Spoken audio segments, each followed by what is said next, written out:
ప్రతి సంవత్సరము పంటలేస్తాం గదా! ఈ సంవత్సరం కూడా పంటలేస్తా ఉన్నాం. కానీ పోయిన సంవత్సరాల కన్నా ఈ సంవత్సరం అయితే చాలా దారుణంగా ఉంది సిచ్యువేషను.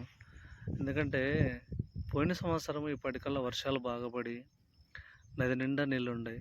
కానీ ఈ సంవత్సరం గూడా అందరూ పొలాలు బాగా దుక్కు దున్నించుకున్నాం, అన్నీ చేసుకున్నాం. కానీ ఈసారి ఏమైందంటే నీటిలో సుక్క నీళ్ళు లేవు. అయినా ఇది వర్షాకాలం కదా, వానలు పడి ఏటికి నీళ్ళు వస్తావనే ధైర్యంతో పంట పొలాలను అయితే సాగు చేసుకోవడం మొదలుపెట్టాం.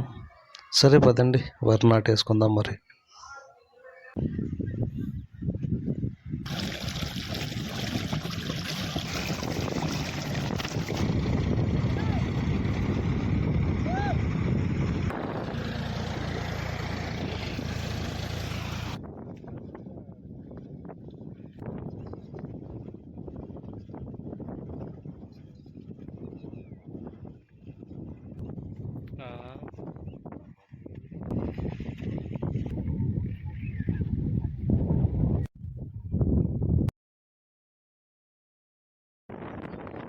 యూట్యూబ్ లీడర్స్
ఈ దేశంలో అత్యంత దురదృష్టవంతుడు ఎవరో తెలుసా?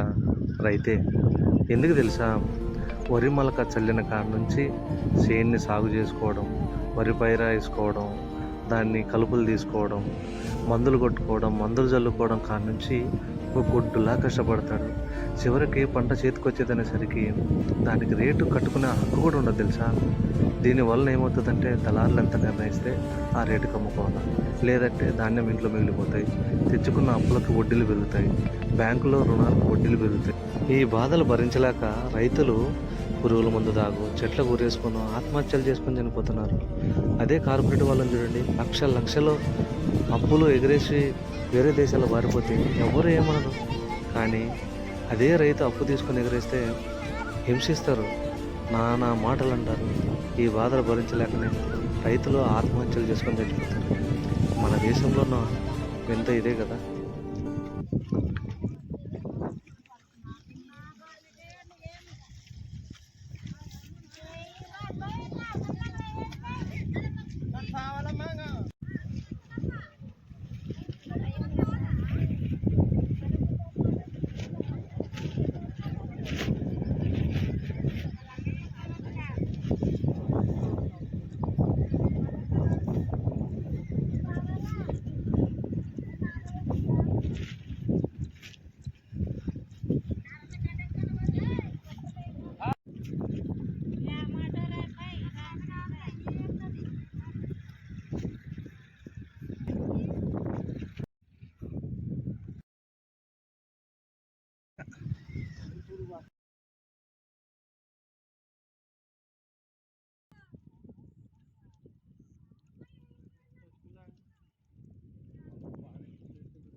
ఎవరికి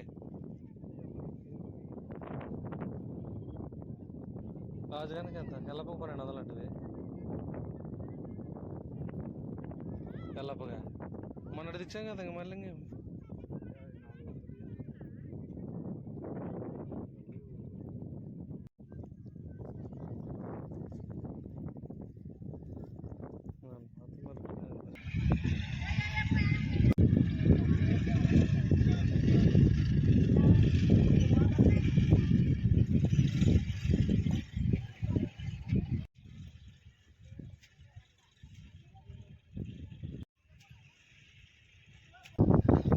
రైతు జీవితం ఎట్లుంటుంది తెలుసా?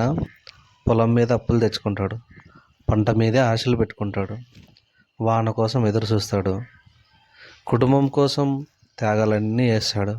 చివరికి రైతు జీవితంలోన మిగిలేది కష్టాలే. చూడండి, ఈసారి వర్షాలు లేక తుంగభద్ర నది మొత్తం ఎండిపోయింది. ఇప్పుడు పొలానికి నీళ్ళు పెడదామంటే ఏట్లా సుక్క నీళ్ళు లేవు. ప్రతి సంవత్సరం ఈ పాటికల్లా వర్షాలు పడి ఏటి నిండా నీళ్ళు ఫుల్గా ఉండేవి కలకల్లాడుకుంటా.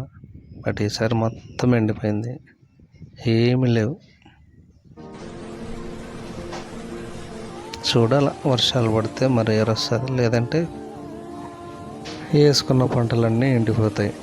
చివరికి మళ్ళీ అప్పులే.